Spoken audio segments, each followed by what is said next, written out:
पावसाने वाढवली शेतकऱ्यांची चिंता. लातूर जिल्ह्यात पिके करपू लागली.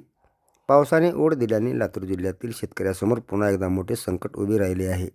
खरीप हंगामातील पिके जोमाने वाढण्याच्या काळातच पावसाचा खंड पडल्याने अनेक भागातील पिके पाण्याअभावी करपू लागली आहेत. त्यामुळे शेतकऱ्याच्या चिंतेत दिवसेंदिवस वाढ होत आहे. जिल्ह्यातील अनेक भागात पेरणीनंतर सुरुवातीला झालेल्या पावसामुळे पिकांना चांगली उभारी मिळाली होती. मात्र त्यानंतर पावसाने अचानक दडी मारल्याने पिकाची वाढ खुंटली आहे. विशेषतः सोयाबीन, तूर, मूग, उडीद, कापूस यासारख्या पिकावर पावसाच्या खंडाचा मोठा परिणाम होत असल्याचे शेतकऱ्याकडून सांगण्यात येत आहे. सध्या पिकांना पाण्याची नितांत गरज असताना पाऊस नसल्याने जमिनीतील ओलावा कमी होत आहे. अनेक ठिकाणी पिकाची पाने सुकू लागली असून काही भागात पिके करपण्याची स्थिती निर्माण झाली आहे. आणखी काही दिवस पाऊस न झाल्यास उत्पादनावर मोठा परिणाम होण्याची भीती शेतकरी व्यक्त करीत आहेत.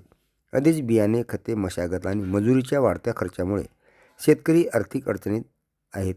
त्यातच पावसाने साथ सोडल्याने खरीप हंगामाचे गणित बिघडण्याची शक्यता निर्माण झाली आहे.